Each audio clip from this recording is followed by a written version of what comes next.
پرۆسەی بەرهەمێنانی گەچە لە تەنیشت چیاکانی قەزای خوورماتووی پارێزگای سەلاحەددین کە بەرهەمێنانی گەچ کارێکی ئەجگار، قورس و زەحمەتە.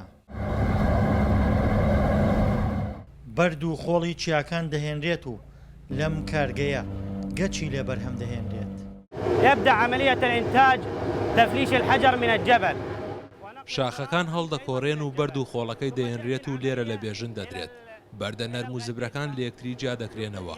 دواتر بە شۆفڵ بەردە نەرمەکانی دەبرێت و بەرهەمەکەی تێکەڵ هۆپەرەکە دەکرێت. گەچی سووری لێ بەرهەم دەهێنرێ و لە پرۆسەکەدا نەوتی ڕەش بۆ برژاندنی بەکار دەهێنرێت. النار تشتغل على النفط الأسود فقط.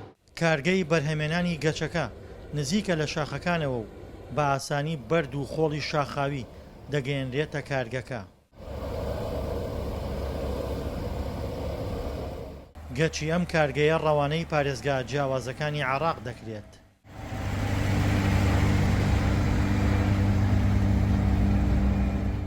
هذا الجص ينتج من المادة التراب الجبلي. ئەم گەچە لە خۆڵی شاخاوی بەرهەم دەهێنرێت بۆ مەبەستی گەچ دروستکردن و بەکاردێت بۆ بیناسازی و سپیکاری. بەرهەمەکانمان ڕەوانەی پارێزگاکانی دیالە و بەغدا دەکەین. الإنتاج إلى محافظة ديالى ومحافظة بغداد. کارکردن بۆ کرێکار لێرە یەجگار، قورس و زەحمەتە.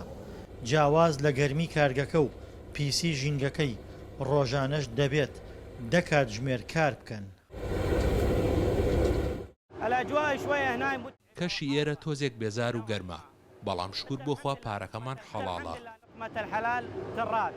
جیاواز لە قەزای خوورماتووی پارێزگای سەلاحەددین لە پارێزگا جیاوازەکانی تری عێراقیش چەندین کارگەی تری گەچ لە نزیک ناوچە شاخاویەکان دانراون، بەڵام لەگەڵەوەشدا ئەم کارگانە ناتوانن پێداویستیە ناوخۆیەکانی عێراق پڕ بکەنەوە. دڵشاد ئەنوەر، دەنگی ئەمریکا، قەزای خوورماتوو.